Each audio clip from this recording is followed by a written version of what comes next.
Every large enough world eventually grows a second story underneath its official one, a quieter, stranger version built entirely out of the things careful readers noticed and the developers never quite confirmed. This world has grown one of the largest such stories in recent memory, a whole iceberg of theories stacked beneath the golden light everyone already knows. And tonight, we are going down into it, slowly, one layer at a time. None of what follows is stated outright as fact by the game itself. All of it is built from something real, an item description, a visual detail, a pattern too consistent to easily dismiss. Some of it rests on considerably firmer ground than the rest, close enough to confirm that most careful readers simply treat it as fact by now. Other pieces sit much further out, built from little more than a resemblance or a hunch, included honestly as exactly that. You do not need to decide tonight which of these are true. Nobody does.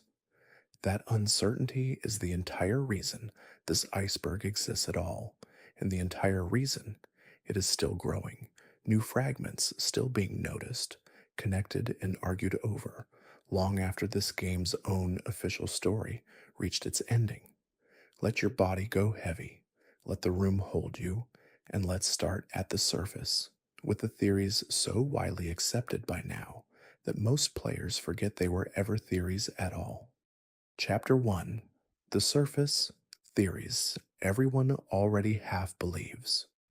Radagon and Marika are the same being, split into two names and two bodies, a reading confirmed about as directly as this world ever confirms anything, through a statue in Lindell that physically transforms from one face into the other, and through Enia's own statement that every demigod stems from Marika alone.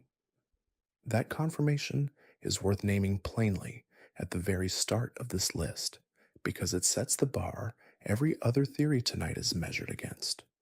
Most of what follows will never reach the same level of certainty, and it is worth remembering as the descent continues exactly how rare a theory this solid actually is. Marika likely shattered the Elden Ring herself. The damaged, fractured symbol carried at the story's ending, combined with scattered item text, points toward the shattering originating from inside the Golden Order's own throne room rather than from any outside attack, a mother's own decision rather than a rival's assault. This particular theory sits closer to the confirmed end of tonight's scale than most, supported by enough converging textual detail that a great many careful readers now treat it as close to settled fact, even without a single character ever stating it outright in spoken dialogue. The shattering may have been staged deliberately, not as an accident of grief, but as a calculated move to force open a new selection process for Elden Lord, one Marika no longer trusted to happen naturally after Godwyn's murder. If this reading holds, the entire war that follows exists because one grieving, calculating ruler decided the old rules needed to be broken on purpose.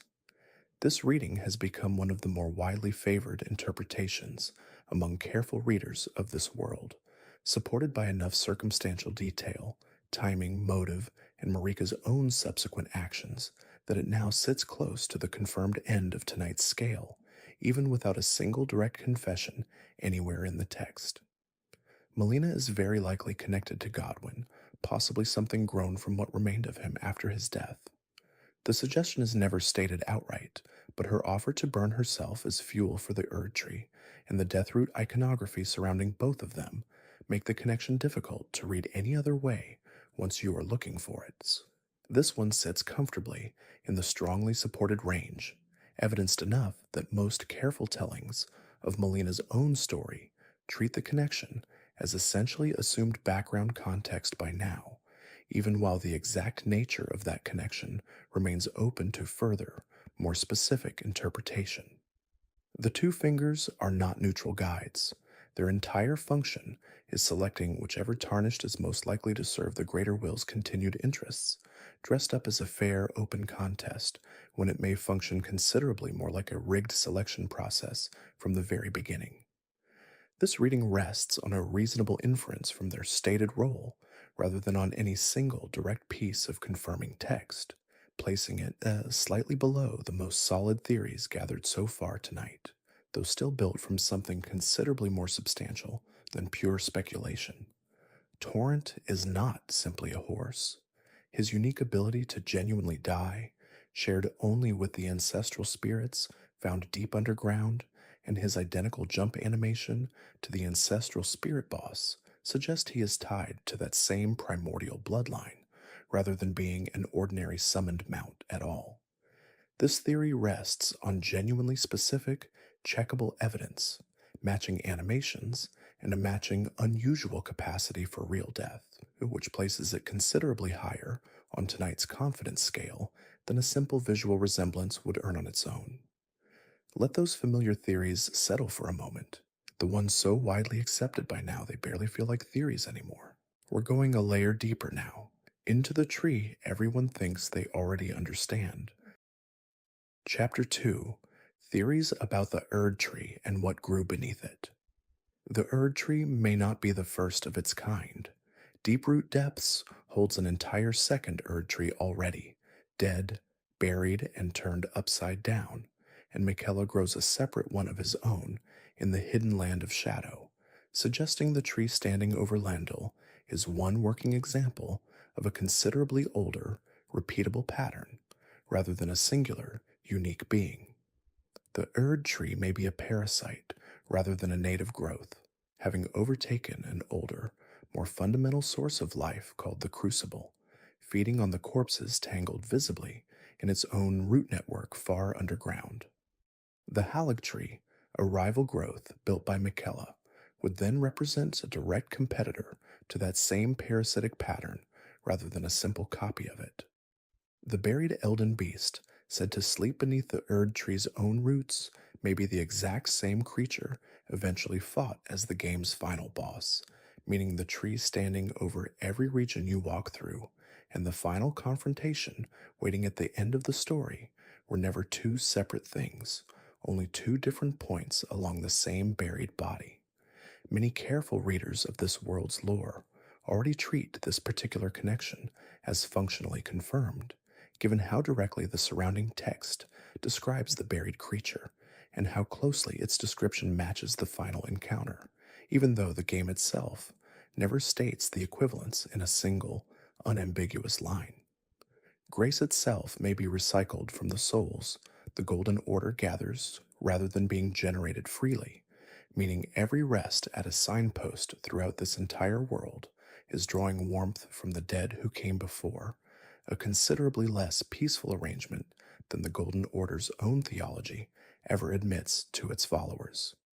The gold color the Erdtree burns with at the story's end, rather than ordinary orange, may signal that its own stored light was always meant to be released on its own terms eventually, an ending built into its design from the very beginning rather than an act of outside destruction. Deeproot Depths' patrol of Erdtree burial watchdogs, guarding the dead already gathered into the tree's roots, turns the Golden Order's promised afterlife into something considerably more literal and considerably less restful than most of its own faithful ever seem to fully realize. Let all of that buried, layered growth settle for a moment, one tree standing in for a pattern that may run considerably deeper than anyone standing above it ever suspects. We're going to the throne room next, to look more closely at the woman who built the whole order in the first place. Chapter 3: Theories about Marika's True Plan. Marika's entire reign, from this reading, was never really about ruling the lands between at all. It was a long, patient campaign to eventually weaken the Greater Will's own grip on this world, using her own considerable authority as cover for a rebellion that took an entire age to fully play out. Godfrey's banishment, usually read as simple political maneuvering, may have been a deliberate first move in that same long campaign, removing her own strongest warrior from the board, specifically so his eventual return, transformed and considerably more feral, could serve a purpose she had already anticipated. Marika may have specifically engineered Ranni's own rebellion, quietly permitting or even encouraging her daughter's path towards severing herself from Empyrean status entirely, recognizing in Ranni's ambition the exact kind of outside challenge to the greater will that Marika herself could never openly pursue as the Order's own reigning god. The theft of the Rune of Death, usually framed as an act of protection for her own people, may have doubled as a direct strike against the greater will's authority, denying an outer god one of its most fundamental tools over the population it claims to protect. Marika's own silence about Miquella's particular path toward godhood, discussed at length in other tellings, may reflect quiet approval rather than simple indifference, a mother recognizing in her son's age of compassion another possible replacement for the order she has spent her entire reign secretly working to dismantle. If every one of these readings holds together, Marika was never simply a ruler. She was the single longest running act of resistance this entire story has to offer, patient enough to spend centuries dismantling her own throne from the inside without a single one of her own children fully realizing what she was actually building toward. Let that patient, decades spanning rebellion settle for a moment. A queen who may have spent her entire reign quietly working against the very god she was crowned to serve. We're splitting our attention now into the two faces sharing one single soul. Chapter 4: Theories about Radagon and the Split. Radagon and Marika's division may not have been purely voluntary. Some readers argue the split was forced upon her, a consequence of carrying an outer god's authority that eventually became too much for a single body to safely contain, rather than a choice she made freely from a position of full control. Radagon's marriage to Rennala, followed by his departure back to Marika's side, may represent more than simple romantic inconstancy. It may have been a deliberate strategy to seed Empyrean potential across two entirely separate bloodlines, hedging against the failure of either one producing a suitable heir. The specific children, each half of this divided being produced, Godwyn, Morgott, and Mohg through Marika, Radahn and his siblings through Rennala, may not be random at all. Each pairing could reflect a deliberate attempt to combine different, complementary forms of strength, physical, magical, or authoritative, across an entire deliberately engineered generation. Radagon's final battle form, fused directly with the Elden Beast, may suggest that his portion of the shared soul was always the half most tightly bound to the greater will's own authority, while Marika's portion carried whatever remained of her own independent will, the actual seat of the rebellion discussed in the previous chapter. If Radagon and Marika genuinely experienced their divided existence as two separate consciousnesses rather than one shared awareness, split across two bodies, the ethical weight of decisions made by one half without the other's full knowledge becomes considerably harder to untangle. Two people, in some sense, held responsible for choices only one of them ever consciously made. Let that divided, uncertain identity settle for a moment. One soul, two names, and a question about how much either half ever really knew about what the other one was doing. We're going to the roots next, to the prince whose death never quite finished happening. Chapter 5: Theories about Godwyn and Melina. Godwyn's first death may not have been a simple assassination at all. Some readers argue the Night of the Black Knives was permitted, even quietly arranged by Marika herself, a controlled sacrifice meant to test whether death could still function at all under her own considerable suppression of it. Ranni's own involvement in orchestrating that assassination, discussed at length in other tellings, may have doubled as her opening move against the greater will directly, using Godwyn's death not simply to escape an unwanted marriage, but to strike at the Golden Order's own most beloved, most protected figure. Melina's connection to Godwyn, already discussed as widely accepted, may run even deeper than simple growth from his remains. Some readers argue she may carry a fragment of his actual soul rather than simply his corrupted physical matter, which would make her final choice to become the Erdtree's fire a genuine second death for a person who, in some sense, never finished dying the first time.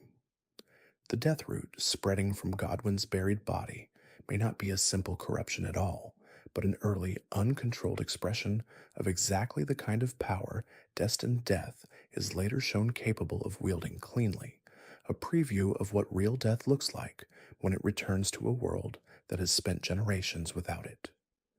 Fortisax's endless vigil beside Godwyn's remains, discussed at length elsewhere, may reflect more than simple loyalty. Some readers suggest the dragon can sense something still present within those remains worth protecting, a lingering awareness the rest of the world has long since stopped looking for. Let all of that unfinished death settle for a moment. A prince who may never have fully stopped existing in one scattered form or another since the night he was first struck down. We're going further down now, to the daughter who chose to disappear entirely rather than inherit any of it. Chapter 6 Theories about Ranni and the Two Fingers. Ranni's rejection of her own Empyrean potential may have been motivated by something considerably more specific than simple ambition. Some readers argue she witnessed firsthand exactly what carrying that potential eventually cost her mother, and chose severance specifically to avoid repeating Marika's own fate. The Two Fingers' selection process may not be neutral at all. If Marika's long campaign against the greater will, discussed 2 chapters ago, holds any truth, the fingers guiding Tarnished toward the throne may themselves be compromised, unknowingly serving a queen's rebellion rather than the god they believe they represent. Blaid Iji and Selvis, Ranni's own loyal subordinates, may each represent a different facet of what she herself gave up in choosing severance, strength, craft, and knowledge respectively, kept close and loyal precisely because she can no longer access those same qualities as directly through her own diminished, doll-like form. The submerged city of Noxtella, home to Ranni's true form and to the primordial moon cult that once worshipped there, may connect her ambitions to considerably older, pre-Erdtree cosmic forces, suggesting her Age of Stars is not simply a new invention, but a revival of something this world buried a very long time before Marika ever arrived. If Ranni's plan ultimately succeeds in killing the Two Fingers and severing the Greater Will's direct influence over Elden Lord selection, the Golden Order's entire mechanism for choosing rulers collapses permanently, meaning her ending represents not simply a new age, but the actual, structural end of everything Marika originally built her authority upon. Let that quiet, patient rebellion settle for a moment. A daughter who may have learned exactly the wrong lesson from her mother's own long hidden campaign and built an entirely new one out of it. We're meeting her twin next, and the theories surrounding exactly how far his own ambition actually reaches. Chapter 7 Theories about Miquella's real goal. Miquella's age of compassion may never have been the true endpoint of his ambition at all. Some readers argue his real goal is considerably larger, an attempt to become a genuinely new kind of outer god himself, one built on devotion rather than distant authority, replacing the greater will entirely rather than simply replacing its earthly order. The relief in the Chapel of Anticipation, discussed at length in other tellings, may suggest his reach already extends to Radagon himself, which would mean his influence was never contained to his own private realm at all, but was quietly present at the very foundation of the Golden Order from considerably earlier than most players ever suspect. Saint Trina, closely associated with an enforced, dreamless sleep, may be a deliberately separated aspect of Miquella himself, split off the same way Radagon and Marika once split, allowing him to wield a considerably more coercive form of his own power while keeping his public reputation for gentleness entirely intact. Mohg's plan to use Miquella as a vessel for birthing a new god may not have been purely his own idea. Some readers speculate Miquella allowed himself to be captured, at least initially, testing whether Mohg's ritual might actually succeed in producing exactly the kind of new, divine authority he was already working toward through gentler means. Consort Radahn's resurrection may be a preview of Miquella's ultimate plan for the entire Lands Between, every willing follower eventually bound as tightly to his own will as Radahn's remains now are. An age of compassion that ends quietly with an entire world remade in his image rather than simply healed by it. Let all of that considerable, quietly expanding ambition settle for a moment. A god whose gentleness may be the opening move of something considerably larger than anyone currently serving him seems to realize. We're going above the world entirely now, to the gods this whole order was actually built to answer to. Chapter 8: Theories about the outer gods behind everything. The greater will may not be as dominant as the Golden Order presents it to be.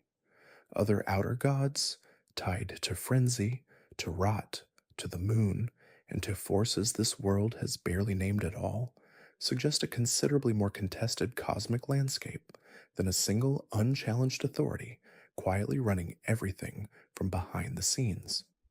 The Elden Beast, presented as the Greater Will's own avatar, may not be a willing servant at all. Its own remembrance calls it a vassal, a word that implies obligation rather than devotion, raising the possibility that even the Greater Will's most direct instrument in this world resents the role it has been assigned. The Formless Mother, the ancient blood deity Mohg serves, may represent a genuinely rival cosmic power rather than simply a lesser, forgotten force, one old enough and strong enough that an entire demigod was willing to build his whole ambition around gaining its favor instead of the Greater Will's.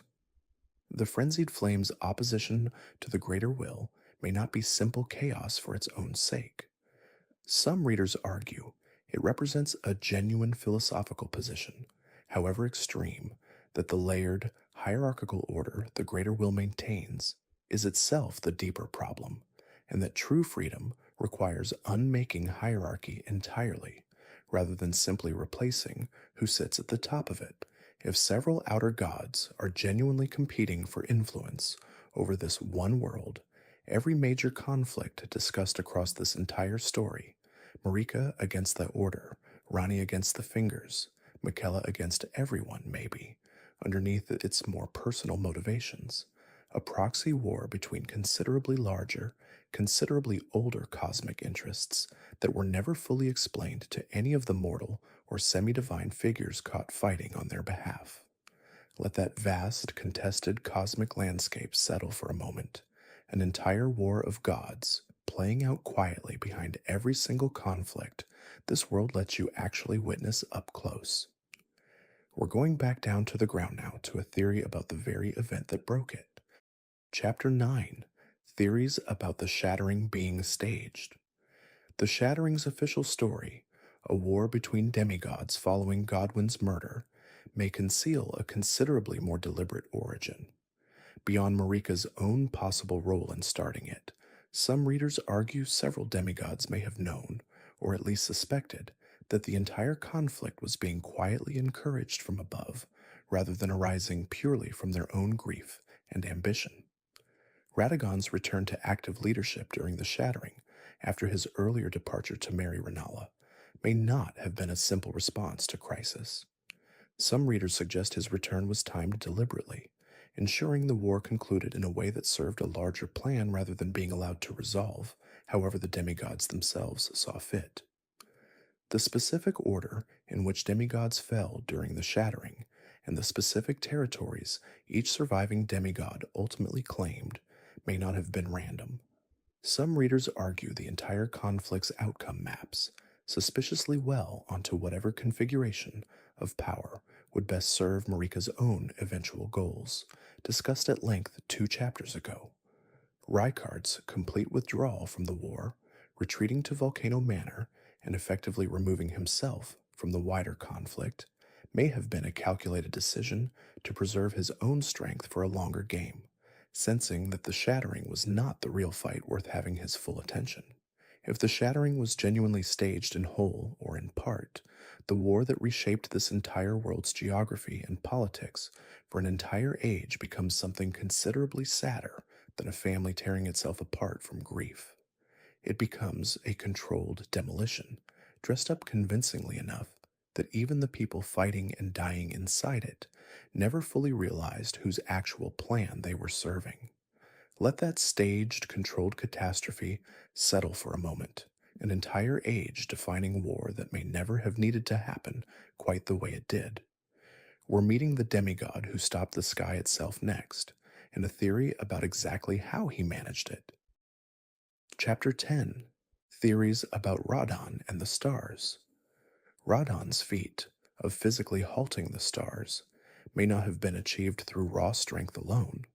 Some readers argue his gravity magic, considerably more advanced than any other demigod's command of the same school, suggests outside assistance, possibly from the same celestial forces Ranni's own lunar magic draws upon. His horse's unusual size and considerable temperament may reflect more than simple breeding. Some readers speculate his mount carries its own connection to whatever celestial or gravitational power Radahn himself commands, a partnership considerably closer than an ordinary rider and steed relationship usually implies. His eventual decision to allow scarlet rot to consume his mind and body rather than seeking a cure may not have been passive resignation. Some readers argue it was a final, considerable act of strategic sacrifice, ensuring his own body remained physically strong enough to later serve as raw material for exactly the kind of resurrection Miquella eventually performs. His annual festival, continuing even as his condition worsened, may have served a purpose beyond simple tradition. Some readers suggest it functioned as a slow, deliberate culling of the lands between's strongest remaining warriors, thinning the field of potential rivals before whatever considerably larger plan eventually unfolds around his own remains. If Radahn's fall was never simply misfortune, but a slow, considerable act of self-sacrifice, building toward consort Radahn's eventual creation, his entire arc becomes a story about a warrior choosing his own ending with far more foresight and consent than his resurrection would otherwise suggest was ever available to him. Let that possible considerable foresight settle for a moment. A demigod who may have seen his own eventual fate coming and chosen, quietly, to walk toward it anyway. We're returning to Torrent now, briefly, for a theory this list has not yet fully unpacked. Chapter 11: Theories about Torrent and the Ancestral Spirits. Torrent's connection to the Ancestral Spirits, discussed already as widely accepted, may run considerably deeper than a shared jump animation. Some readers argue he may be an actual direct descendant of those spirits, sent specifically to observe or assist whichever Tarnished eventually proves capable of challenging the Greater Will's authority. His refusal to appear inside most boss arenas and enclosed spaces may not be a simple gameplay limitation. Some readers suggest it reflects genuine reluctance on his own part, an unwillingness to enter spaces too closely tied to the very order his ancestral bloodline has some private, unstated grievance against. His ability to genuinely die, unique among ordinary mounts throughout this world, ties him directly to the same rules governing Tarnished themselves, raising the possibility that he shares more of your own particular condition, exiled, graced, and capable of returning than any other companion in this entire story. If Torrent is genuinely connected to a mission against the Greater Will, his quiet, constant presence throughout the entire story reads considerably differently in hindsight. A companion who may have been evaluating the whole time whether you were actually worth the considerable risk his own bloodline was taking by staying close to you at all. Let that quiet, watchful companionship settle for a moment. a horse who may have been assessing you the entire time you assumed you were simply riding him. We're looking at the map itself next, and a handful of theories about what its own shape might actually be hiding. Chapter 12: Theories about the map itself. The blank, unmapped expanse to this world's north may not simply represent unfinished geography. Some readers argue it conceals an entire additional region, larger than anything currently playable, deliberately kept hidden through cartographic convention rather than left empty by oversight. The Farum Azula debris, scattered specifically across Limgrave, Weeping Peninsula, and Liurnia, and never found in Caelid or the Shadowlands, may indicate a specific calculable trajectory for the city's original fall, suggesting Farum Azula once occupied a location considerably further north or east than most players assume. Certain enemy placement patterns, particularly rare, oversized creature variants found only in Caelid and in the far reaches of the Shadowlands DLC region, may indicate these two locations share a deeper geological or cosmic connection than their considerable physical distance from each other would otherwise suggest. The suppressing pillar many players assume marks this world's literal center may only represent a vertical, elevational center rather than a horizontal geographic one, meaning the entire map's true layout may be considerably more lopsided and considerably stranger than its presented shape initially suggests. If this world's true geography extends considerably further than what any single playthrough currently reveals, every conflict, every war, and every ruin discussed throughout this entire story may represent only a fraction of a considerably larger history playing out across land no player has ever actually walked. Let that half-hidden, half-guessed geography settle for a moment, a map that may still be quietly withholding considerably more of itself than anyone currently walking it realizes. We're going somewhere darker now, into the Golden Order's own buried origins. Chapter 13: Disturbing Theories about the Golden Order's Origins. The Golden Order's suppression of death may have been motivated by something considerably more self-serving than simple mercy. Some readers argue Marika understood that permanent death would eventually threaten her own considerable divine authority, since a world where death functions normally is a world where even gods might eventually, permanently be allowed to actually die. The grafting practiced throughout Leyndell, usually associated primarily with Godric's own personal obsession, may have been an official, sanctioned Golden Order practice considerably earlier and considerably more widespread than the story directly shows, with Godric simply being the last, most visible practitioner of a method the Order itself once quietly encouraged. The Erdtree's own light, discussed earlier as possibly recycled from the souls it gathers, raises an uncomfortable further question whether every grace bestowed throughout this entire story is, in some sense, spending down a finite reserve of gathered souls, meaning the Golden Order's entire system of blessing may be sustainable only for as long as enough of its own faithful keep dying to feed it.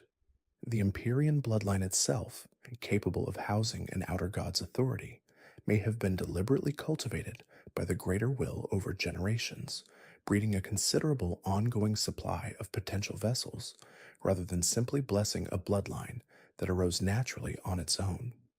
If these darker readings hold even partially true, the Golden Order's entire foundation looks considerably less like a benevolent theology, and considerably more like a carefully maintained system, built to extract, recycle, and cultivate exactly the resources an outer god needs to maintain its own considerable authority over this world indefinitely. Let that uncomfortable, extractive foundation settle for a moment, an order that may have been built from the very beginning to serve considerably more than the people who worship it. We're asking a stranger question next about what the player character actually is. Chapter 14: Theories about what the player character actually is. Tarnished, according to this world's own lore, cannot truly die the way ordinary people do, a property treated as genuinely uncanny within the story itself, rather than explained away as a simple gameplay convenience. Some readers argue this suggests the player character exists in a state considerably closer to the ancestral spirits or to the wrongly dead than to an ordinary living person. The specific number and variety of starting classes offered may not represent random character options at all. Some readers speculate each class represents us an entirely separate soul or fragment, and that the Tarnished eventually walking through this story is, in some sense, an amalgamation rather than a single continuous individual. Your repeated deaths and returns throughout the story may parallel Godwyn's own unfinished death considerably more closely than most players notice, raising the possibility that Tarnished exist in a similarly suspended state, neither fully alive nor fully dead, kept moving forward specifically by whatever grace the two fingers continue to extend. If the Tarnished's own strange relationship with death connects directly to the Golden Order's own foundational suppression of it, discussed in the previous chapter, your own protagonist may be, without ever being told so directly, one more product of exactly the system. This entire story asks you to eventually judge and potentially dismantle. Let that unsettling possibility settle for a moment. A player character who may be considerably stranger and considerably more entangled in this world's own machinery than the story ever states outright. We're going as deep as this iceberg goes now, into the strangest, least certain readings this entire list has to offer. Chapter 15, The Deepest, Strangest Theories. Some readers argue the entire Lands Between exists inside a considerably larger cosmic structure, one Elden Ring among potentially many, each governed by its own outer god, with the story's events representing only one small local conflict within a considerably vaster, unseen cosmic order. The recurring appearance of certain named figures and motifs across this developer's separate, otherwise unrelated worlds has led some readers to speculate a deeper, shared cosmology connects this story to considerably older tales told by the same studio, though this reading remains among the most speculative discussed across this entire list tonight. Several readers have noted that specific architectural and thematic patterns repeat at both enormous and tiny scales throughout this world, suggesting the entire Lands Between may have been deliberately designed as a kind of fractal, the same fundamental conflict between order and chaos playing out identically, whether examined at the scale of a single item or an entire war. The persistent, unresolved ambiguity surrounding nearly every major figure discussed across this entire list, Marika, Miquella, Ranni, and Radahn included, may not be an accident of incomplete storytelling. Some readers argue it reflects a deliberate authorial position, that certainty itself is the one thing this world was built specifically to deny anyone, mortal or divine, who goes looking for it. These deepest theories remain by their own nature the least confirmable of anything discussed tonight, built more from pattern and instinct than from direct textual evidence. They are included here, honestly, as exactly that the furthest edge of what a patient, careful reading of this world can currently support, offered gently rather than insisted upon. Let all of that deep, uncertain water settle for a moment, the very bottom of this particular iceberg, colder and darker than anything above it. We're surfacing now, gently, gathering everything discussed tonight into one final, quiet resting place. Chapter 16, Theories about Malenia and the Rot She Carries. Malenia's scarlet rot may not be a corruption inflicted upon her at all, but something closer to a second, parallel divinity, an outer god's own competing gift running through her bloodline alongside her Empyrean potential, which would make her simultaneously host to two entirely separate cosmic authorities at once. Her unbeaten record before Radahn may not simply reflect exceptional skill. Some readers argue every opponent she faced before him was, in some sense, already weakened by the rot spreading from her presence long before the fight itself began, meaning her reputation for invincibility may rest partly on a battlefield already tilted in her favor. Her full bloom technique, unleashing devastating rot at considerable scale, may represent an attempt to communicate directly with the outer god she unwillingly carries, a desperate, so half controlled reaching out, rather than a purely tactical combat maneuver. The Haligtree's considerable isolation may have been built not only to protect her, but to contain her, a distinction Miquella's own framing as pure protection conveniently avoids stating outright, raising the same question of consent and control discussed at length in other tellings of her brother's story. Let those layered readings of Malenia settle for a moment. A warrior who may be carrying considerably more inside her than either her reputation or her own family's framing ever fully admits. We're looking at Mohg next, and a theory about what he actually wanted underneath all that blood. Chapter 17, Theories about Mohg's Hidden Motives. Mohg's devotion to Formless Mother may have begun not from genuine faith, but from simple exclusion. A demigod denied his own claim to Elden Lord by the Golden Order turning toward whichever power was willing to offer him considerable authority without asking him to earn the Golden Order's own approval first.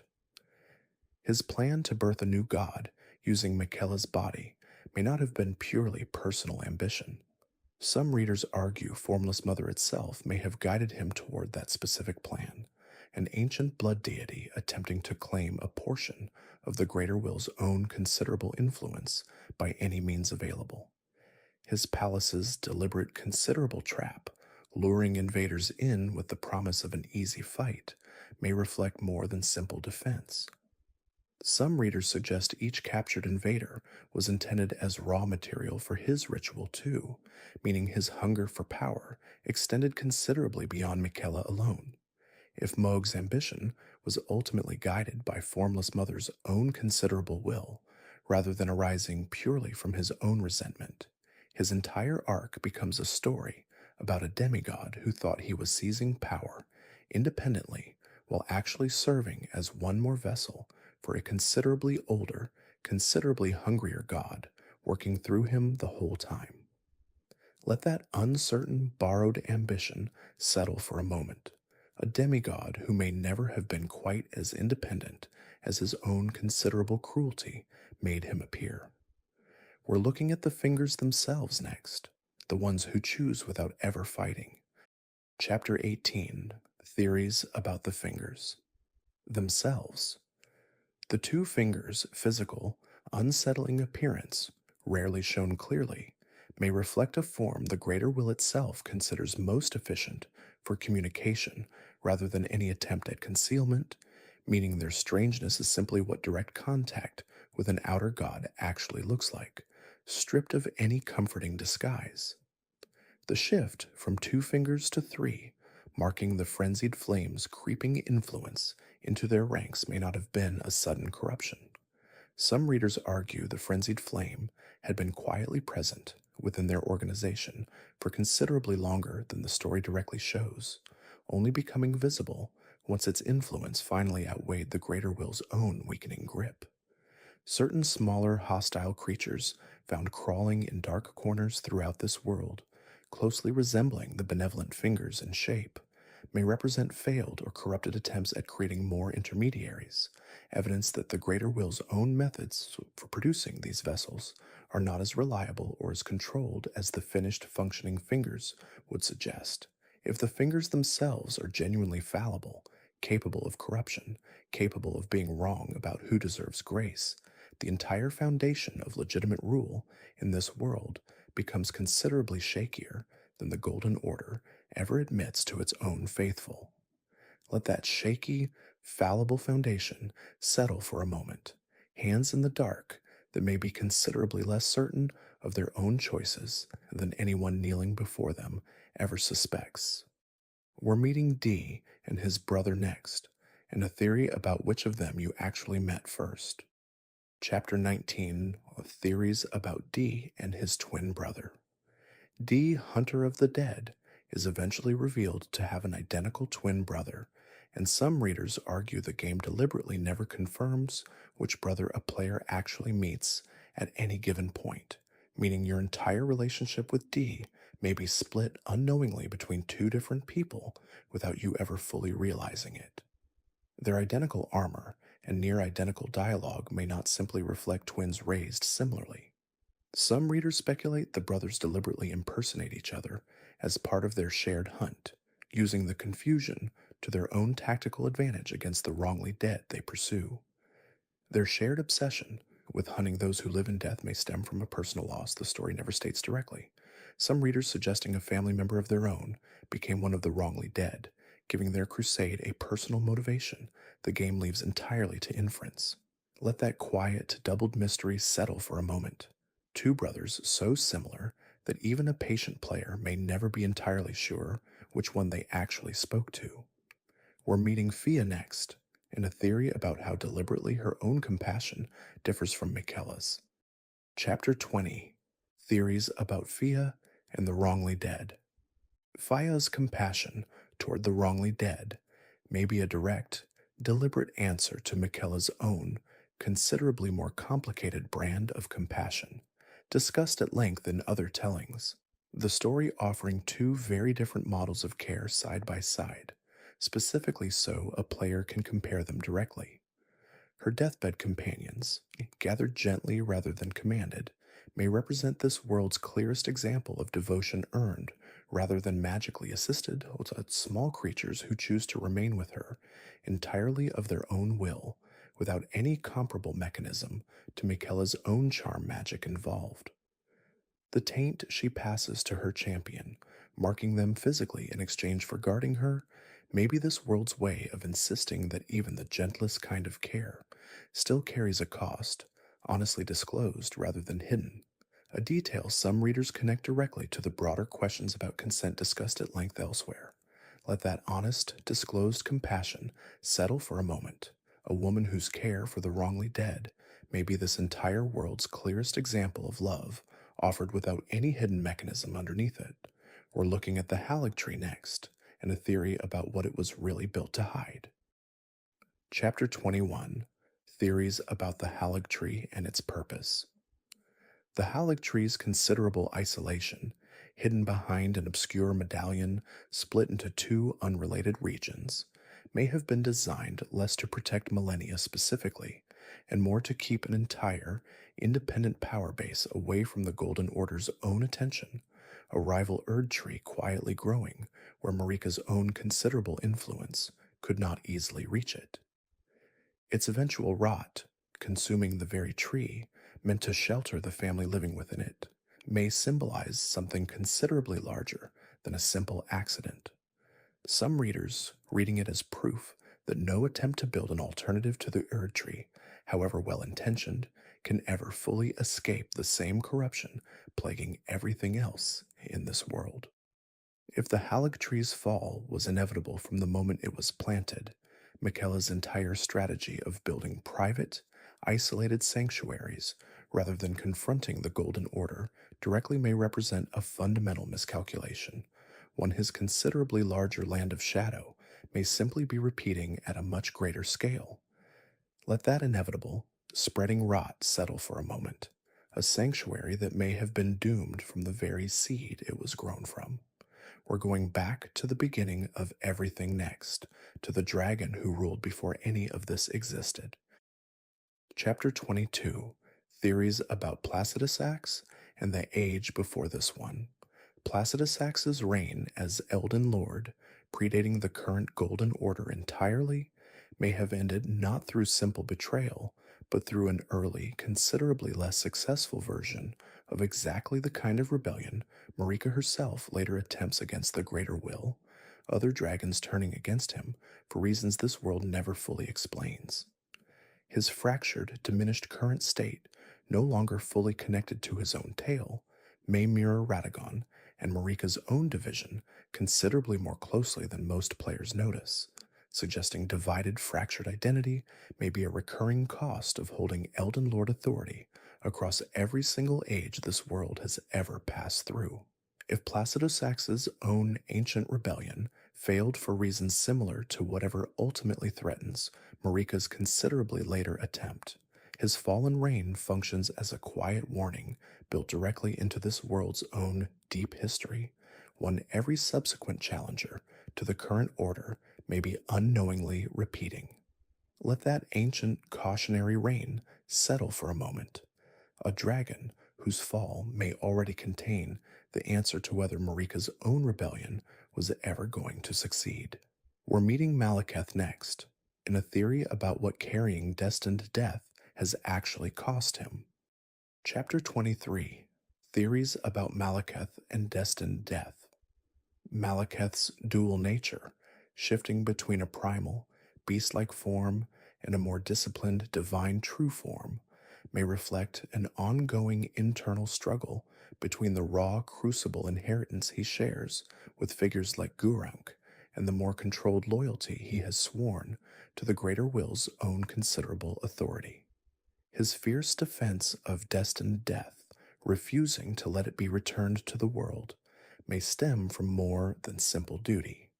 Some readers argue he has, over the considerable span of time he has carried it, come to fear what an uncontrolled return of real death might unleash, a fear born from first-hand knowledge rather than blind obedience. If Maliketh's resistance is genuinely rooted in fear rather than pure loyalty, his eventual defeat, and the return of destined death that follows it, becomes a story about a considerably reluctant guardian being proven right or wrong about a danger he alone truly understood, depending entirely on what a player chooses to do with that returned power afterward. Let that reluctant, fearful guardianship settle for a moment. A being who may have spent centuries protecting the world from a danger only he ever fully understood. We're going to the DLC's own hidden land next for a theory about how it actually connects to everything else. Chapter 24, Theories about the Shadowlands and its true place. The Land of Shadow's true geographic position, discussed at length in other tellings, may sit considerably further from the base lands between than its accessibility within the story suggests, connected more by cosmic or divine convenience than by any ordinary walkable road. Its considerable scale, larger by some careful measurements than significant portions of the base map, may indicate this world's true size was always meant to exceed what any single release could contain, the Shadowlands simply being the first confirmed piece of a considerably larger, still partially hidden whole. Messmer's crusade against the region's native population may have been considerably more devastating than the story directly shows. Some readers, arguing entire aspects of the native Hornsent culture, were deliberately erased rather than simply defeated, a considerably darker campaign than the Golden Order's own official history ever admits to. Let that hidden, half-revealed land settle for a moment, a region whose true scale and true history may still be considerably larger than anything currently playable has shown you. We're meeting Rykard next, and a theory about what his transformation actually cost him. Chapter 25, Theories about Rykard's transformation. Rykard's fusion with a serpent god may not have been purely his own choice. Some readers argue the serpent itself may have been the true architect of that transformation, offering Rykard power in exchange for a body to inhabit, meaning his rejection of the Golden Order may have been engineered from outside every bit as much as it was chosen from within. His considerable following at Volcano Manor and his teaching of blasphemous techniques to loyal agents may represent the serpent's own attempt to spread its influence considerably further than a single vessel could manage alone, using Rykard's own charisma and resentment as a recruitment tool for something considerably larger than one demigod's personal rebellion.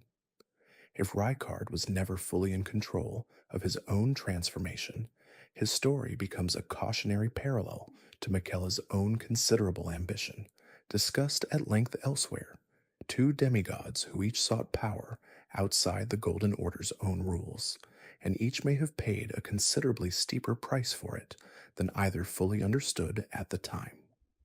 Let that uncertain bargain settle for a moment. A demigod who may have traded considerably more of himself away than his own confident, consuming appetite ever let him admit. We're looking at the Colosseums next, and a theory about what they were actually built for. Chapter 26: Theories about the Colosseums and their purpose. The Colosseums scattered throughout this world, offering structure to duels and free for all combat outside the main story, may have originally served a considerably more significant ceremonial function, some readers arguing they were built specifically to settle disputes over succession before the current, more chaotic Shattering made such orderly resolution impossible. Their continued use throughout the story, even amid considerable wider chaos, suggests this world's inhabitants never fully abandoned the idea of resolving conflict through contained witnessed combat, a fragile echo of order persisting even as the larger Golden Order collapses around it. If the Colosseums once served this ceremonial purpose, their availability to the player specifically may represent this world's last functioning piece of legitimate succession machinery, considerably more honest than the Two Fingers' own quieter, less witnessed selection process discussed earlier tonight. Let that fragile, persistent order settle for a moment, contained violence surviving as the last honest tradition in a world where every other form of legitimate succession has already broken down. We're meeting a few more hidden figures next, and theories about who they may actually be underneath. Chapter 27: Theories about hidden NPCs and their true roles. Patches, appearing across this developer's other worlds under similar names and similar habits, may not simply be a recurring character type, but a single being who has, in some sense, existed across every one of those separate worlds, a theory considerably more speculative than most gathered tonight, but persistent among long-time readers regardless. The masked, nervous merchant found near Volcano Manor, discussed at length in other tellings, may be hiding from Rykard's own considerable reach specifically, a former loyal follower who fled his service and now conducts business in constant fear of being found and punished for that desertion.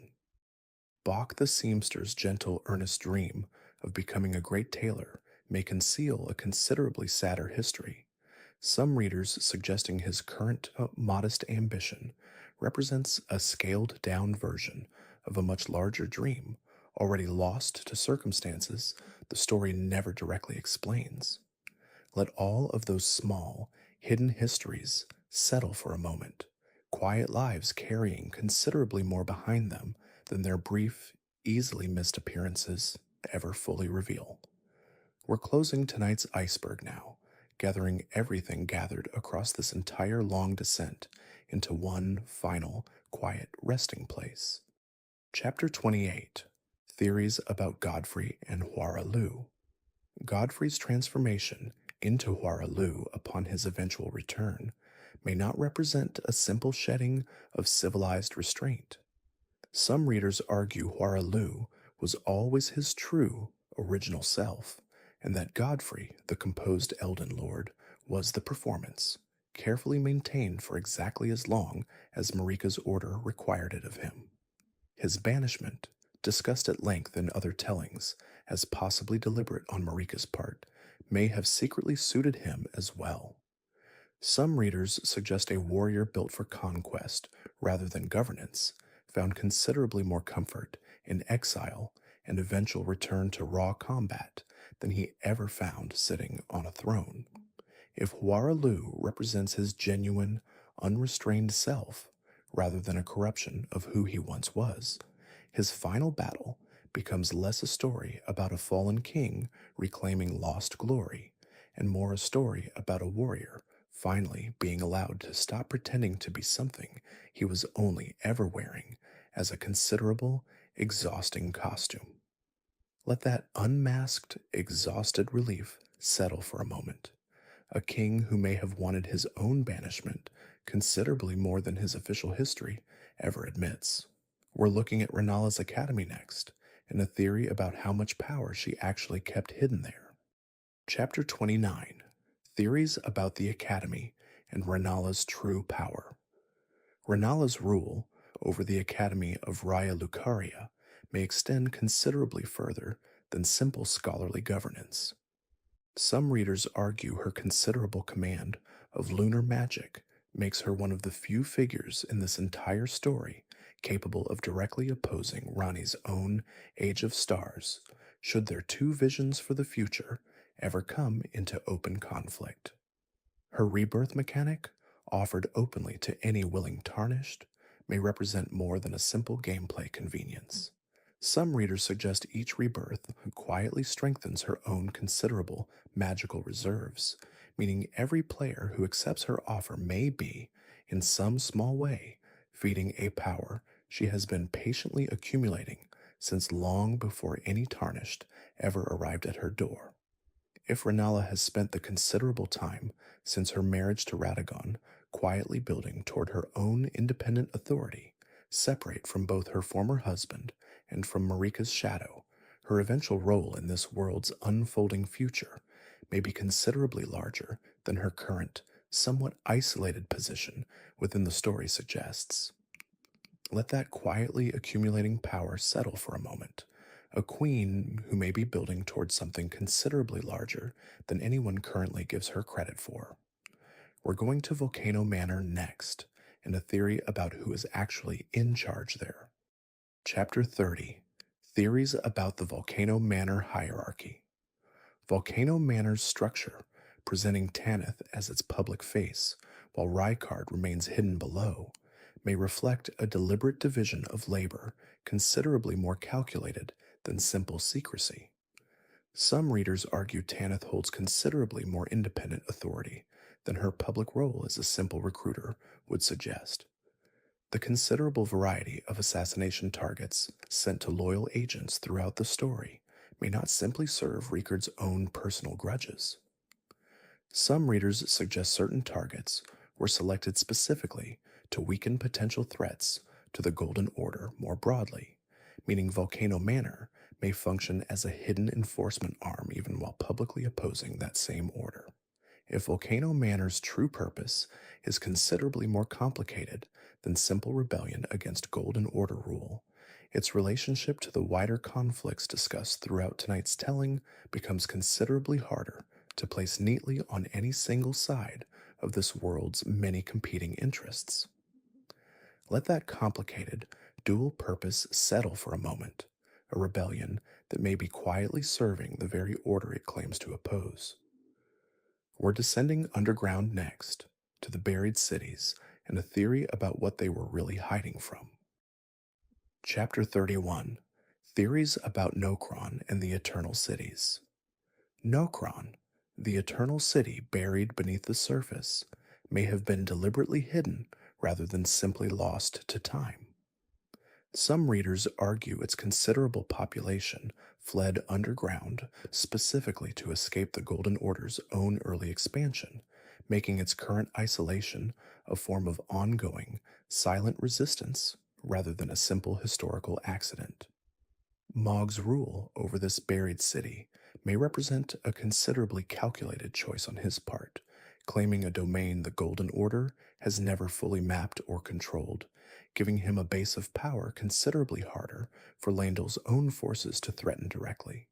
If Nokron's original inhabitants deliberately chose isolation over confrontation, their eventual fall to Mohg's own considerable ambition may represent a quiet tragedy this world never directly narrates, a peaceful resistance eventually overtaken by exactly the kind of violent ambition it originally fled from. Let that buried, quiet resistance settle for a moment, a whole city that may have chosen hiding over fighting, only to be found anyway.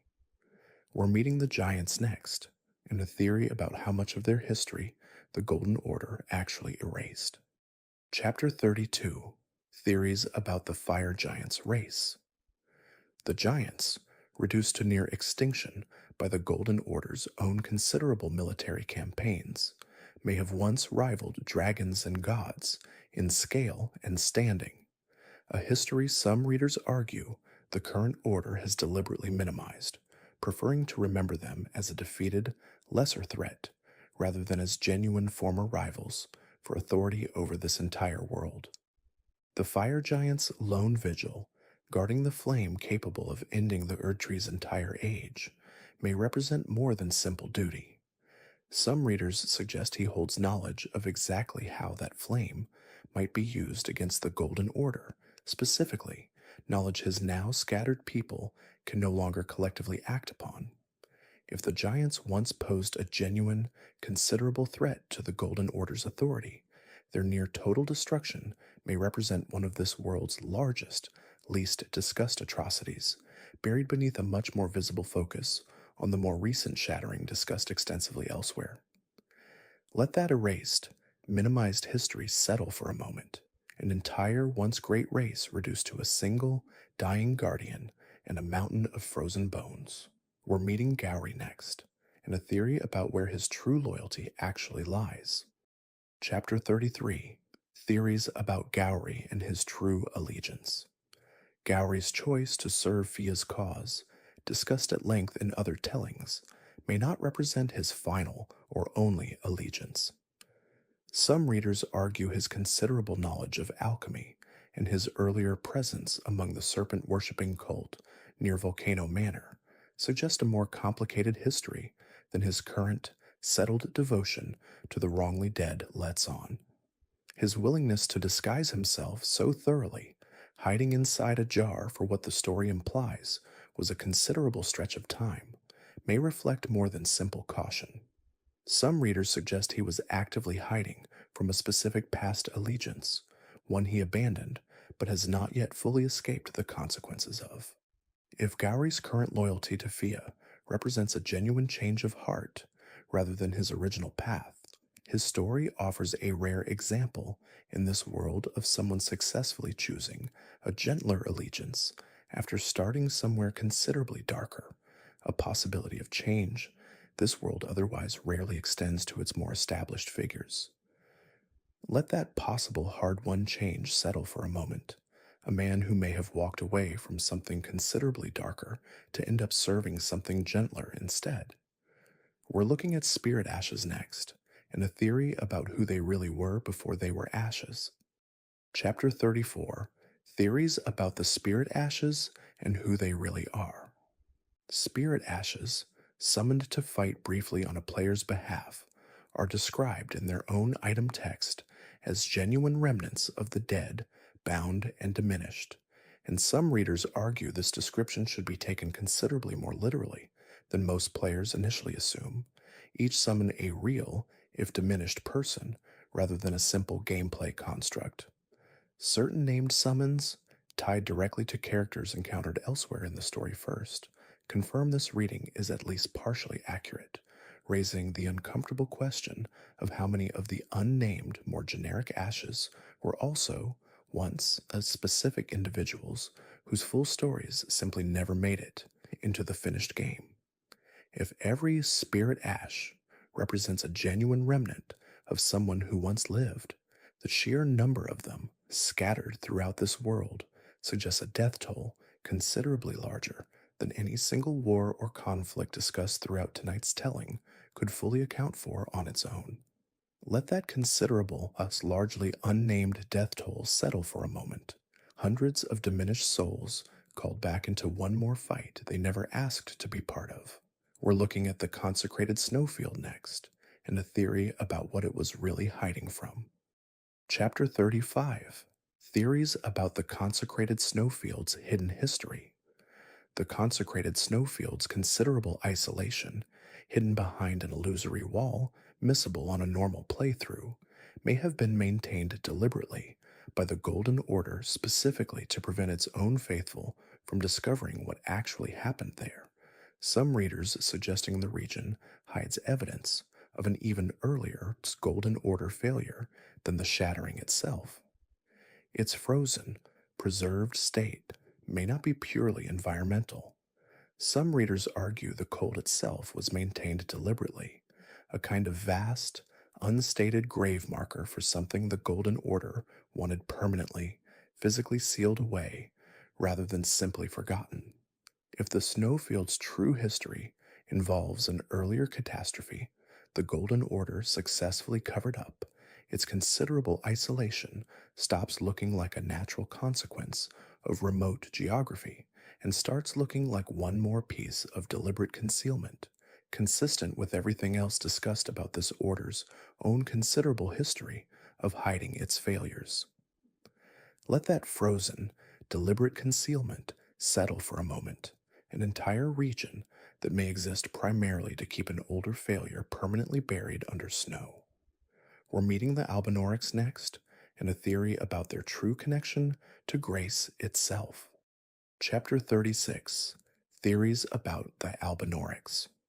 The Albinaurics, a race scattered throughout this world and frequently persecuted, share physical traits with the fingers themselves.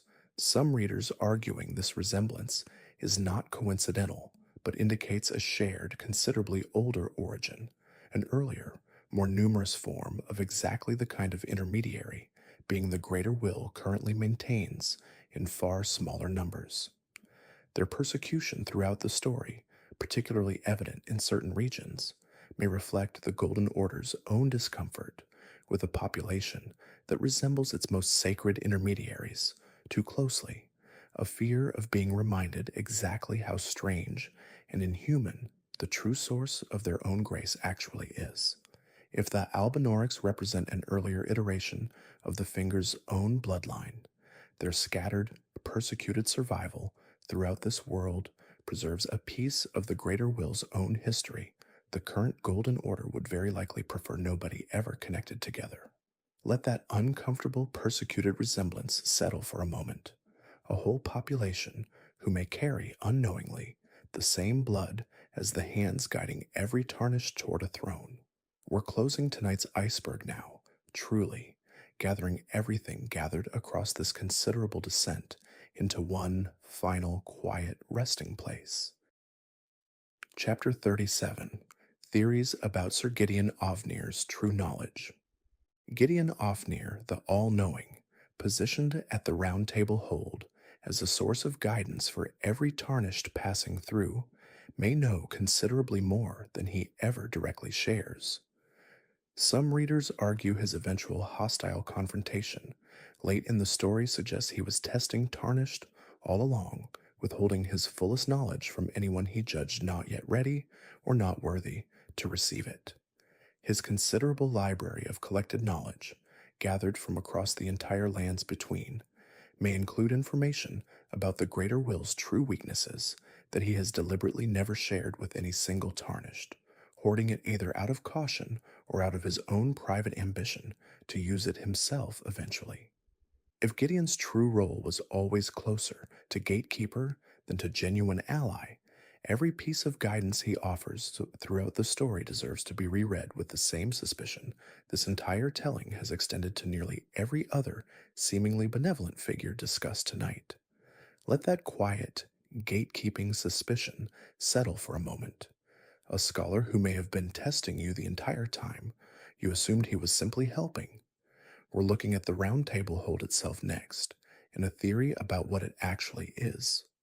Chapter 38: Theories about the Round Table Hold's True Nature. The Round Table Hold, existing outside ordinary space and reachable only through specific portals, may not simply be a convenient home base.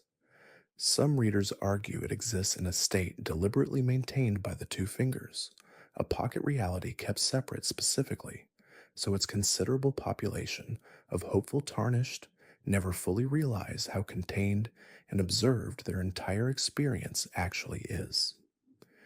Every NPC residing there, offering training, crafting, or simple companionship, may have been selected deliberately for exactly the role they serve, less a community that formed naturally, and more a carefully curated support system designed to keep each Tarnished motivated and equipped for exactly as long as their usefulness to the greater will continues. If the Hold's true purpose is this considerably more calculated, its warmth and apparent safety become one more layer of the same gentle, quiet control Discussed at length elsewhere in this telling, comfort offered specifically because a comfortable, well supported Tarnished is a more effective one. Let that curated, quiet comfort settle for a moment. A home that may have been built that's considerably more deliberately than it ever feels while you are resting inside it. We're meeting E.G. next, and a theory about what he actually built at that smithing table. Chapter 39, Theories about E.G. and the Smithing Table. E.G., the giant blacksmith serving Ranni's cause, may have crafted considerably more than the specific items directly offered to the player throughout the story. Some readers argue his considerable skill has been employed on projects the story never shows directly, weapons or tools meant specifically for Ranni's own final confrontation with the Two Fingers. His loyalty to Ranni, despite his own giant heritage, a race the Golden Order has treated with considerable hostility throughout its history, suggests a personal grievance against that order every bit as strong as Ranni's own, a shared motivation the story never states outright, but strongly implies through his unwavering, considerable service. If IG's true contribution to Ranni's plan extends beyond what the story directly shows, his quiet presence at his smithing table represents one more piece of a considerably larger, longer-running conspiracy this entire telling has been tracing all night. Let that quiet, considerable craftsmanship settle for a moment. A blacksmith who may have built more toward this world's future than any single displayed weapon ever fully reveals. We're looking at the Divine Towers next, and a theory about what they were actually built to do. Chapter 40, Theories about the Divine Towers. The Divine Towers scattered throughout this world, each holding a considerable meteorite fragment at their peak, may serve a purpose considerably beyond simply completing the Elden Lord ritual. Some readers argue they function as anchors, keeping this world tethered to whatever celestial source those meteorite fragments originally arrived from. Their placement, spread across considerable distances and requiring specific conditions to fully access, suggests deliberate, careful design rather than incidental architecture, a network built specifically to maintain a connection the Golden Order considers essential to its own continued cosmic authority. If the towers genuinely function as anchors to an outside celestial source, disrupting or destroying even one of them could theoretically threaten this entire world's connection to whatever cosmic order currently holds it in place, a possibility the story never directly explores, but which several careful readers have raised regardless. Let that anchoring celestial function settle for a moment. Towers that may be holding this entire world in place considerably more literally than their ceremonial appearance first suggests. We're meeting the giant's own leader next, and a theory about what he actually knew before the end. Chapter 41, Theories about Ymir and the Giant's Mountaintop. Ymir, encountered near the mountaintops as a considerable, unsettling figure, may hold knowledge of the giant's original conflict with the Golden Order considerably more detailed than the fragments other sources provide, a living memory of exactly what was lost when his race was reduced to near extinction. His considerable, disturbing physical presence and his role guiding travelers through the frozen peaks may reflect a being who has taken on the burden of remembering everything his own people would rather have forgotten, carrying that weight visibly rather than letting it fade quietly the way most of this world's older grief eventually does. If Ymir genuinely represents the giant's own last conscious memory of their former standing, his continued presence at the edge of this world's map preserves a piece of history the Golden Order's own official account has worked hard to minimize, discussed at length 2 chapters ago. Let that considerable, remembered weight settle for a moment, one figure carrying an entire race's worth of forgotten grief at the very edge of the map. We're meeting Millicent and her sisters next, and a theory about what their bloom actually represents. Chapter 42, Theories about Millicent and her sisters. Millicent and her scattered sisters, each afflicted with the same rot-driven bloom, may represent a considerably more deliberate experiment than simple shared misfortune. Some readers argue their condition ties directly to Malenia's own scarlet rot, suggesting an entire bloodline was quietly seeded across the lands between, specifically to study how that same corruption manifests differently across separate individuals. Their scattered locations, each sister found isolated from the others, may reflect a deliberate separation rather than simple narrative convenience, keeping each subject contained and observable without allowing them to compare notes or combine their considerable shared affliction into something more dangerous. If Millicent's story is genuinely part of a wider, deliberate pattern connected to Malenia's own rot, her personal journey toward accepting or resisting that bloom carries considerably more weight than a simple individual struggle, one small piece of a considerably larger question. This entire world seems to be quietly asking about corruption, identity, and what remains of a person once their body has fully changed. Let that considerable quiet pattern settle for a moment. Sisters scattered and studied without ever fully realizing how connected their separate struggles actually are. We're closing tonight's iceberg now for real this time, gathering everything gathered across this long, considerable descent into one final, quiet resting place. Chapter 43, Theories about the Erdtree avatars and who they once were. The Erdtree avatars, enormous guardian creatures found defending significant locations throughout this world, may not be simple constructs. Some readers argue each one was once a devoted follower, willingly or unwillingly transformed into a considerably larger, more durable guardian body in service of protecting the tree they once worshipped freely as ordinary people. Their considerable size and their tendency to collapse into a shower of golden seeds upon death may support this reading. Some careful observers suggesting that shower represents a kind of final, scattered release of whatever remained of the original person's own gathered grace, returning at last to the tree it was drawn from. If the avatars genuinely represent transformed devotees rather than simple magical constructs, their placement throughout this world as guardians raises the same uncomfortable question about consent discussed at length elsewhere tonight. Whether becoming an avatar was ever a choice these figures were permitted to refuse. Let that considerable, transformed devotion settle for a moment. Guardians who may have once been ordinary people, changed permanently in service of a tree that never quite explains what it actually asked of them. We're looking at the wondrous physic next, and a theory about what it actually does to the body drinking it. Chapter 44, Theories about Cracked Tears and what Wondrous Physic actually does. The wondrous physic, mixed from various cracked tears scattered throughout this world, grants temporary, considerable buffs to whoever drinks it, and some readers argue the mechanism behind this effect is considerably stranger than simple alchemy, each tear representing a small, captured fragment of a specific being's own particular power. If this reading holds, drinking the physic means briefly, temporarily borrowing a piece of someone or something else's own considerable essence, a small personal echo of the same pattern discussed throughout tonight's telling, power drawn from another source rather than generated entirely on one's own.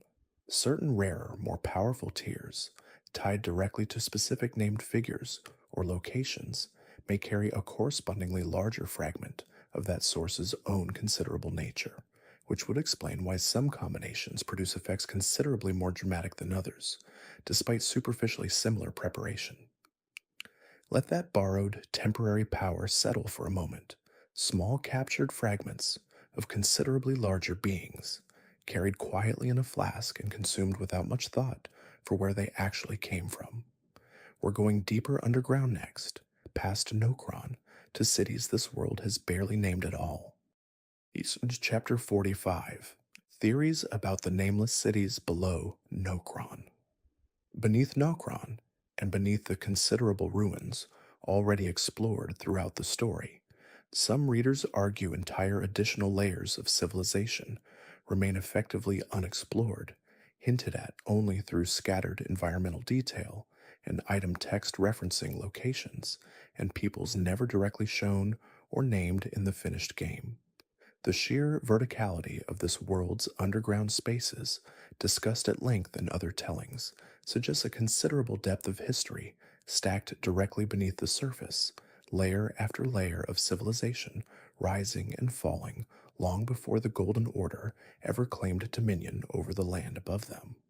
If these nameless, deeper layers genuinely exist within this world's own internal logic, even if never fully shown to any player, the Golden Order's own considerable history represents only the most recent and most visible layer of a story that may extend considerably further back than any single source currently confirms. Let that unexplored, layered depth settle for a moment. Entire civilizations that may exist only as rumor and inference, stacked quietly beneath everything already discussed tonight. We're asking one more difficult question now about who the Golden Order's true enemy has actually been the whole time. Chapter 46: Theories about the Golden Order's actual enemy.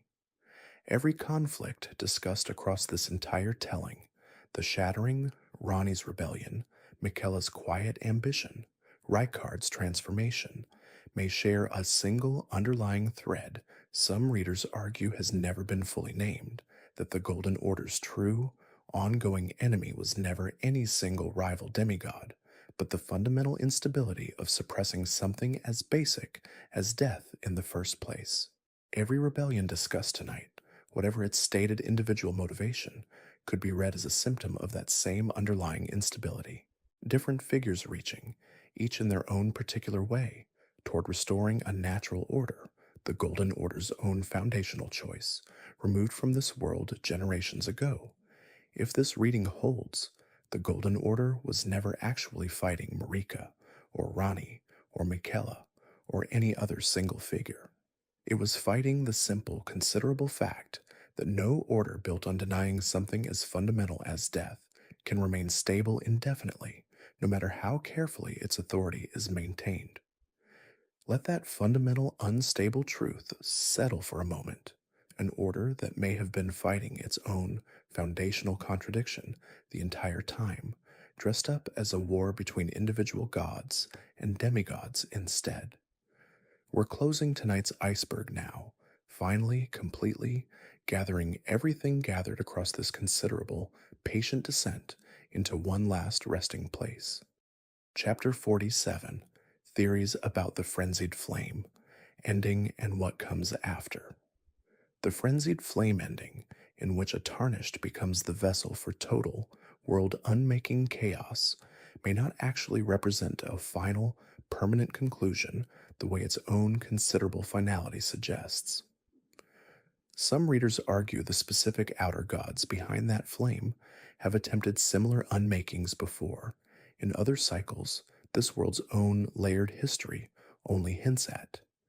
If the frenzied flame has already consumed and reset this world, or worlds like it, on previous occasions, the current lands between may itself be a rebuilt cycle, following an earlier, similar catastrophe, meaning the ending player characters can choose to trigger maybe less a true ending and more a return to a pattern this world has already survived and rebuilt from before. That reading would recontextualize nearly everything discussed across tonight's entire telling, every conflict, every rebellion, every carefully gathered theory, as one repetition within a considerably larger, considerably older cycle. This world has apparently been quietly caught inside for longer than any single story could ever fully capture. Let that cyclical, repeating possibility settle for a moment. An ending that may not actually be an ending at all, simply the next turn of a wheel this world has already survived more than once. We're looking at the age of the Duskborn next, and a theory about what it actually costs to achieve. Chapter 48: Theories about the Age of the Duskborn. The Age of the Duskborn, reached by following Fia's path to its considerable conclusion, promises rest and honor for the wrongly dead, and some readers argue this ending represents the single kindest resolution available in this entire story, precisely because it asks for the least amount of conquest or personal ambition from whoever achieves it. That gentleness may itself be worth questioning. Some readers argue an age built entirely around honoring the dead risks, becoming an age that stops looking forward at all, a world so focused on properly mourning what has already been lost that it may struggle to build anything genuinely new going forward. If the Duskborn ending trades forward momentum for backward looking peace, it stands in direct, deliberate contrast to nearly every other ending discussed across this world's wider lore, each of which promises some form of new order or new authority rather than a considered, permanent settling of old grief. Let that gentle, backward looking peace settle for a moment, an age that may honor the dead so completely it never quite gets around to building anything new for the living. We're asking one more personal question now about where the Tarnished actually came from before any of this began. Chapter 49: Theories about where the Tarnished came from before exile. Every Tarnished was, before their exile overseas, an ordinary resident of the lands between who once carried grace and eventually lost it. And some readers argue the specific reasons behind that loss may vary considerably from one Tarnished to another, meaning the player character's own particular history before the story begins remains genuinely, deliberately unknowable. That blankness may be intentional rather than simply a gap left by an unfinished backstory. Some readers argue this world wants every player to arrive at the lands between as close to a blank slate as the story's own internal logic can manage, letting whatever history a player imagines for themselves stand in for whatever the game itself declines to confirm. If your own Tarnished's pre-exile life is genuinely meant to remain permanently unknowable, every theory gathered across tonight's telling about gods, demigods, and cosmic authority eventually runs into the exact same wall, a story built deliberately to leave its own most personal, most immediate mystery entirely unresolved. Let that personal, permanent blankness settle for a moment. A whole life before this one, genuinely unknowable, belonging entirely to whatever quiet story you have been telling yourself about it all along. We're closing tonight's very long iceberg now, truly, completely, one final time. Chapter 50: Theories about what happens to a god who loses followers.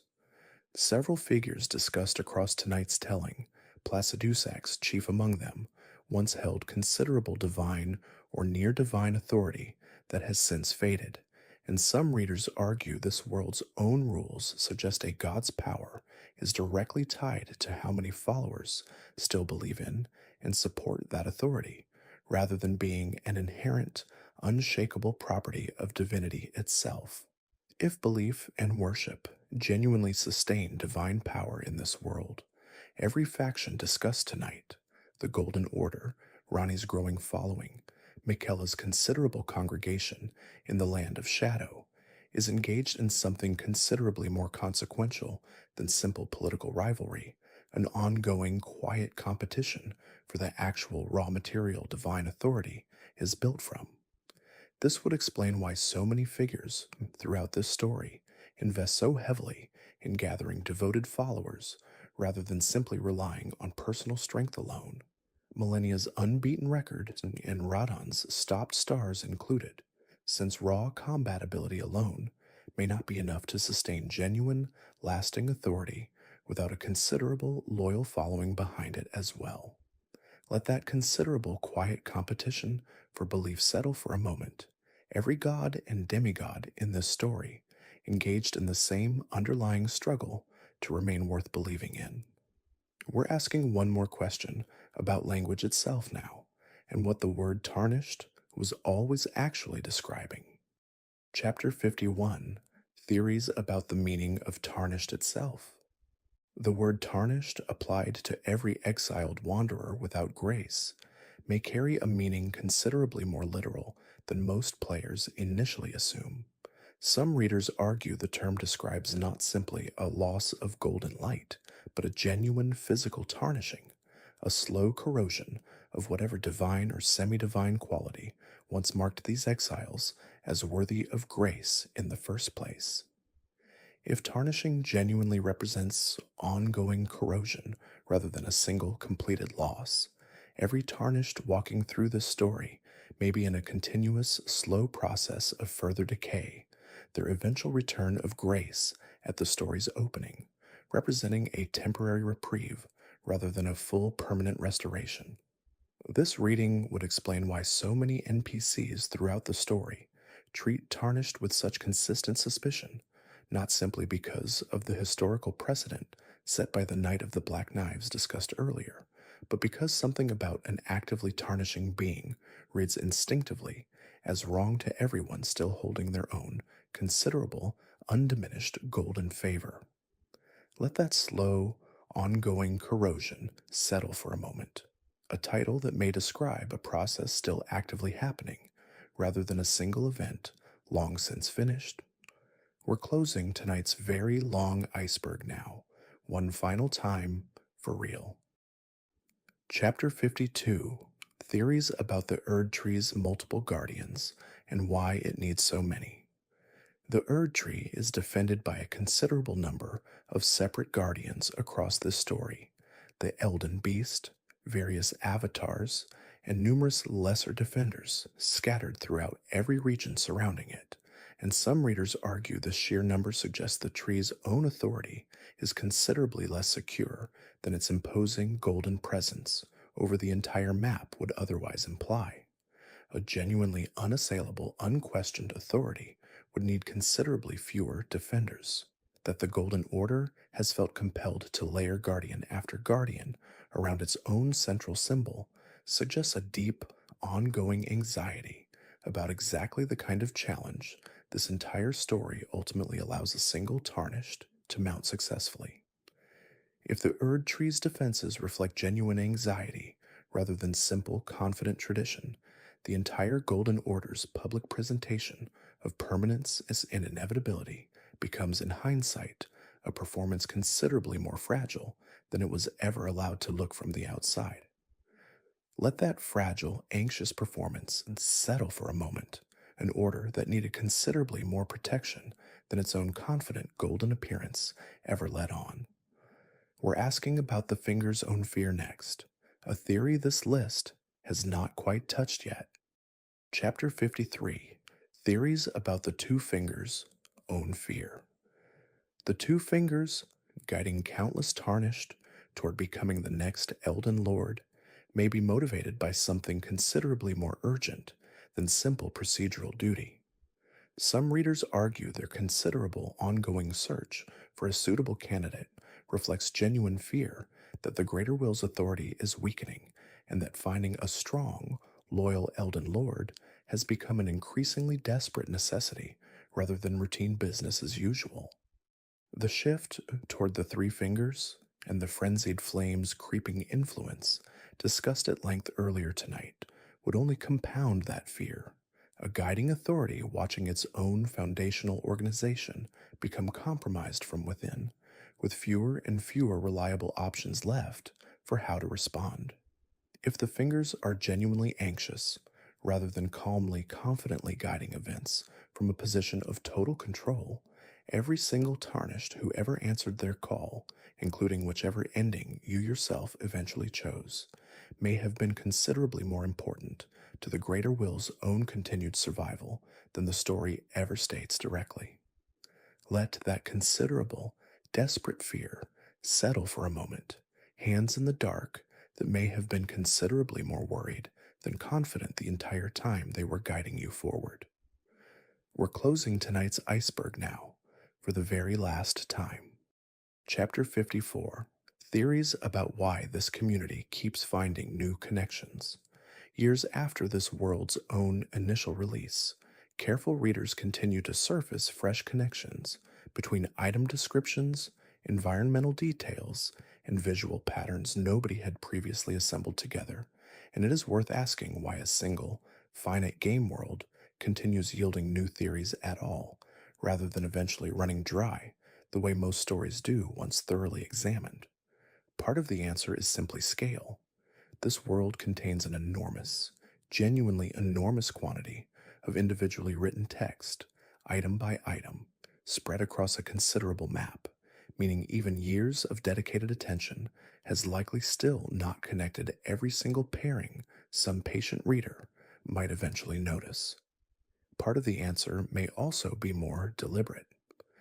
Some readers argue this world was specifically designed with enough internal consistency, enough recurring motifs, and enough restrained, careful writing that new connections were always going to keep surfacing naturally.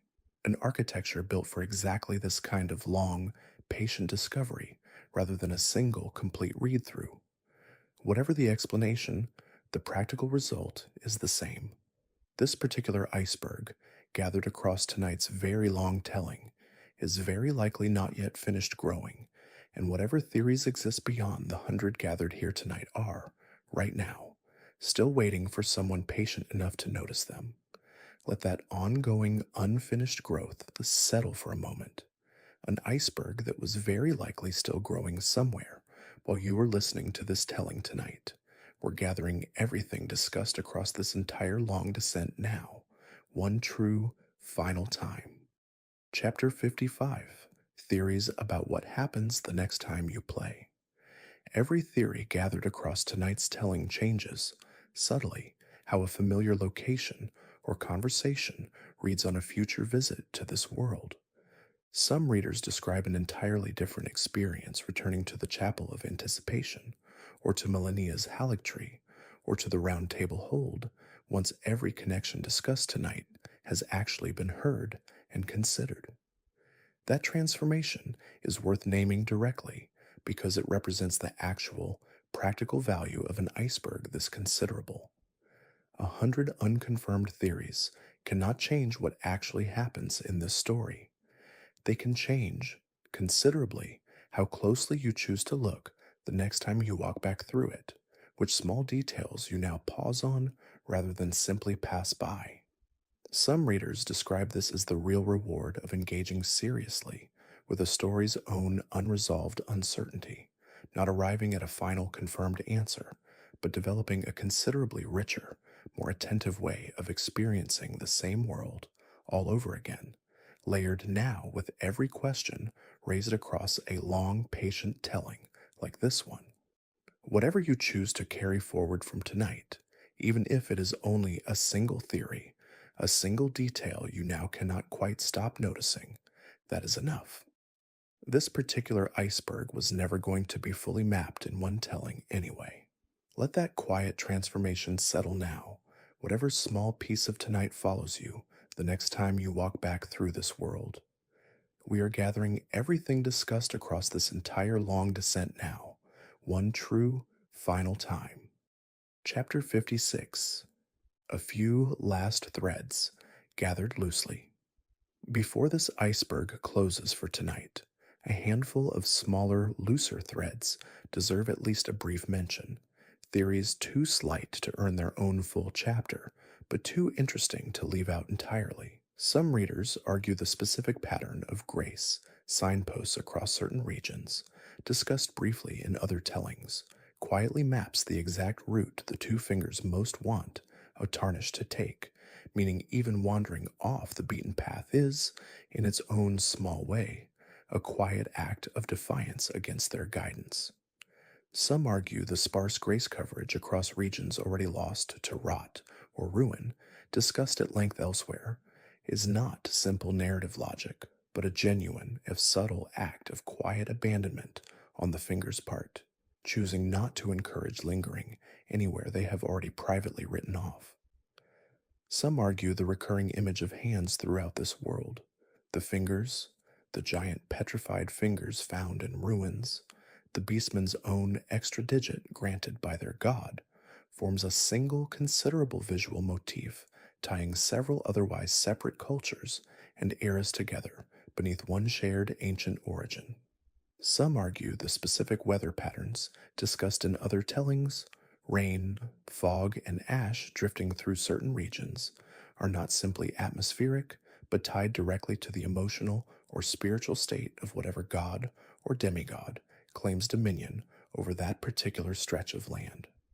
Some argue the messages left by other players throughout this world, discussed at length elsewhere, form an accidental crowdsourced record of exactly which locations and secrets matter most. A map built entirely without intention by thousands of separate travelers who never once coordinated with each other directly. None of these smaller threads carries the same weight as the fuller theories gathered earlier tonight. They are included here anyway, honestly, as loose ends worth knowing exist, even if this particular telling never had quite enough evidence to pull any one of them into its own complete chapter. Let all of those loose, smaller threads settle now, alongside everything else gathered across this very long night. We are closing, truly, for the last time now. Chapter 57. One theory about every theory gathered tonight. There is a final, quieter theory worth naming, one about this entire iceberg, rather than about any single figure within it. Some readers argue this world's own considerable, deliberate obscurity was never simply a side effect of dense, difficult writing, but a genuine design philosophy, trusting a patient audience to build meaning collaboratively, rather than having every answer delivered to them directly. If that reading holds, every theory gathered across tonight's telling is not a failure of the story to explain itself clearly. It is the story working exactly as it was designed to, generating exactly this kind of careful, patient, ongoing conversation among the people willing to sit with its uncertainty rather than demand it be resolved. That would make tonight's entire telling, gathered from 100 separate small observations, a genuine intended part of how this particular world was always meant to be experienced, not a workaround for gaps in the writing, but the writing's actual final form, completed collaboratively, one patient reader at a time, across however many years it takes. Let that final, quiet theory about theories settle now, an entire world built deliberately to keep being discovered long after its own official story has already ended. We are truly closing now, gathering everything gathered across this whole long night into one last, quiet resting place. Chapter 58. What We Choose Not to Believe. 100 Theories is, in the end, not really about reaching 100 confirmed answers. It is about the considerable, patient act of noticing, of refusing to let a detail sit unexamined simply because the game itself never bothered to explain it directly. Every theory gathered across tonight's telling started exactly that way, with someone noticing something small and refusing to let it go. Not every theory discussed tonight deserves equal weight. Some rest on direct, confirmed textual evidence, a transforming statue, a shared jump animation, a stated relationship. Others rest on considerably thinner ground, a visual resemblance, a suggestive placement, a pattern that might simply be coincidence dressed up as meaning. Tonight's telling has tried, throughout, to be honest about which is which, flagging the sturdiest readings plainly and never dressing up a hunch as though it were confirmed fact. That honesty matters more than any single theory being proven correct. A community that argues carefully, honestly, and openly about what a story might mean is doing something considerably more valuable than simply waiting to be told the answer, building together a second story every bit as rich as the one the game actually shows you on screen. Think back, for a moment, over everything gathered tonight. A relief in the very first room. A queen who may have shattered her own kingdom on purpose. A prince who may never have finished dying. A god whose gentleness may reach further than anyone serving him realizes. A horse who may have been watching you the whole time. None of it confirmed. All of it built from something real, noticed by someone patient enough to look twice. That is what this particular kind of story asks of an audience. Not blind acceptance and not flat dismissal either, but a willingness to hold uncertainty gently, the same way you have been asked to hold it across this entire long telling tonight. Very few worlds reward that particular kind of patience as generously as this one does. You do not need to believe all of this or any of it by morning. Choose whichever readings felt true to you tonight, and let the rest drift back down into the water they came from. This world will still be there, exactly as uncertain as you found it, whenever you decide to come looking again. Let all 100 theories rest now side by side, none of them needing to be proven tonight. That is the whole shape of this particular iceberg, colder and stranger the deeper you go, and never, not once, fully resolved. Somewhere beneath everything gathered tonight, further down than even this considerable telling reached, more of it is still waiting, patiently, for whoever comes looking next. Let your own eyes close now, the same patient, unhurried way this entire telling has been closing, one quiet layer at a time.